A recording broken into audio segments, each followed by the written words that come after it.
Pelo Banco Central, as estatais federais, estaduais e municipais registraram um déficit de 1,27 bilhão de reais só no primeiro trimestre deste ano, janeiro, fevereiro e março. O rombo é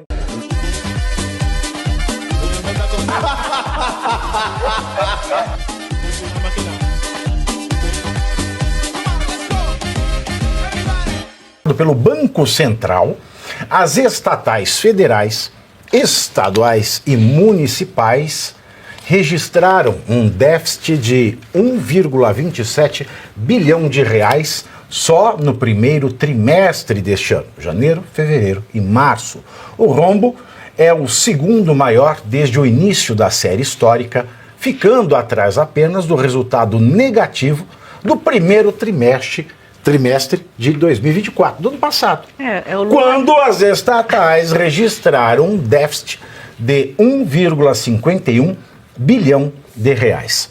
Os números não incluem os resultados dos grupos Petrobras e Eletrobras. Nossa, aí a coisa ia ficar Petrobras mesmo, hein? Os bancos públicos, como Caixa Econômica Federal e Banco do Brasil, também não entram na conta. Nossa, o que entra na conta, então? Você tirou a Petrobras, tirou a Caixa, o Banco do Brasil, nossa senhora. Tem Correios. Parece o Alckmin querendo tirar os alimentos do cálculo da inflação. Esse gráfico que colocou aí é muito... Volta com ele aí, por favor. O Alckmin vai querer tirar o aumento de preço do cálculo da inflação. Olha, gente, é impressionante como que, olha, após ali 2018, que era Temer, e aí vem 2019 com Bolsonaro. Exatamente. Olha para você ver as estatais tendo superávit e a gente troca uma condução de governo com um plano econômico completamente acertado e em 2023 já vira déficit, né? E aí o Lula batendo seu próprio recorde de ano para ano, piorando cada vez mais. Realmente, se a gente não tiver uma troca desse tipo de governo no ano que vem, o Brasil tende realmente a ir para a ruína aí, econômica e... O problema é que o país não fale, né? Não fecha, o país não fecha. Acho que a economia informal é que garante isso. Exato. É o que foi o Christian falou aquele dia, eu fiquei com isso na cabeça também. E quando ele trouxe, é porque a pergunta era, então por que não quebra? Por que a gente tá... Porque a economia informal, ela já tomou conta do Brasil. Quando eu falo que a economia informal tomou conta do Brasil, se você puxar o fio da economia informal, sempre cai num presídio alguma coisa. Sempre alguma coisa cai num presídio, cai num grupo marginal, um grupo narcotraficante, ou seja, são eles que estão tomando conta. Por isso que a gente não quebra. E hoje você tem dezenas de estabelecimentos, comércios mesmo, que você vê que ninguém sabe quem é o dono. Por exemplo, o PCC tem postos de gasolina, o crime organizado, ele tem mais dinheiro dentro do legal do que do ilegal. Isso? Posto, restaurante, então tem de tudo, eles já estão penetrados na sociedade. Quando a gente fala de economia informal, tem essa questão aí que o professor falou, mas tem também realmente um grande número de brasileiros que prefere ficar na economia informal. Por exemplo, marceneiros, pedreiros, pequenos negócios, que as pessoas... No MEI, né? Exato, e esse pessoal depois vai no mercado, eles pagam imposto na... É que nem dinheiro da corrupção volta para imposto, sabe? Que o cara ele vai no mercado, vai pagar alguém que vai no mercado, ele paga imposto. Esses que a Ana trouxe, eles são os carregadores de piano, só que tem um detalhe, eles não podem mexer com aqueles que controlam o espaço da economia informal. Eu acho que eu cheguei a contar... Eles carregam piano, mas não podem sair por aí piano. Detalhe, uma vez eu cheguei a contar que eu estava atravessando uma rua lá em Moema, que ia dar no shopping, hoje não tem mais esse restaurante. Que história foi essa que você ia dar no shopping? Uma rua que ia dar no shopping, mas tinha um restaurante que hoje não é mais restaurante, hoje é um prédio. Olha que coisa maravilhosa. Quando você não tem capacidade de receber dinheiro ou cobrar imposto, você começa a construir prédios sem capacidade de infraestrutura, porque aí ganha ITBI, ganha IPTU, ganha isso. Mas tudo bem, deixa é outro problema pra gente falar. Mas estavam lá, aí tinham 3 caras do lado de dentro, não tinha parede, porque era aberto, 3 caras na calçada fumando maconha, porque no Brasil... Eu não sei, eu acho que deveria ser alguma erva medicinal. Tudo bem, estavam fumando lá. Cigarro de orégano. Era orégano. E os 3 eu fiquei parado para atravessar a rua porque eu queria ir no shopping. Aí o que estava sendo discutido? Os 6 estavam lá, os 3 de fora e os 3 que estavam sentados à mesa. O loteamento de Moema. Eles estavam simplesmente dizendo como que eles iam lotear, de que rua, tal rua, ia ficar sob a gerência desse. Para comercializar o orégano, né? O orégano é o de menos. Quem mais estivesse acompanhando. O orégano é o de menos. Outros temperos também. Ervas que aliviam em tempero.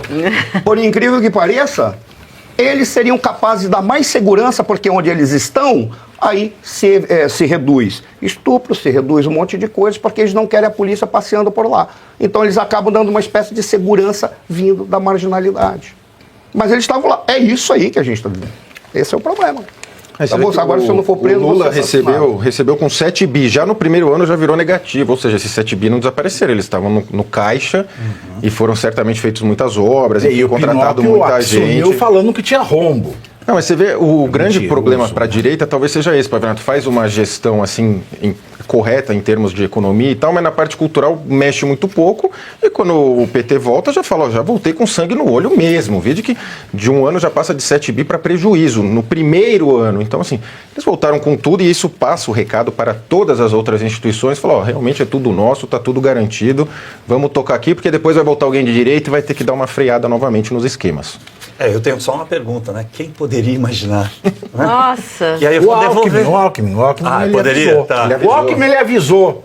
É verdade. Avisou. Eles voltaram para fazer o pé de meia. E ele é tão corajoso, o Alckmin é tão corajoso, o cabamacho, o Alckmin, é tão corajoso, ele falou, eu vou provar e eu vou junto, volto com eles para cima. Entendi. A lógica fantástica. Né? Eles voltaram para fazer o pé de meia para as próximas eleições. Tá tudo certo. Pé de meia. Pé de meia, fraldão. Que era a parceria, né? PSDB no estado de São Paulo, PT no federal, durou bastante. Não, estado de São Paulo e de Minas, que são de dois Minas grandes também, estados. Ficava Minas só com o ainda PSDB. um pouco, né? Não, só no final que teve o Pimentel, que quebrou o estado. E aí, que onde. Aí veio a porque Anastasia. o PT é o seguinte. Aí veio a Anastasia, não é? Não. Não foi a Anastasia, Não, foi o Zema. O Zema que entra e vem com Não, depois do Pimentel não foi a Anastasia? Não, a Anastasia foi depois do Aécio. O Aécio ele fez a cidade judiciária que ele copiou o Brasil. Cidade administrativa. Cidade administrativa. E aí o Anastasia que fica era no meio, vice fica dele. entre o aeroporto. Aeroporto de Belo Horizonte é Confins.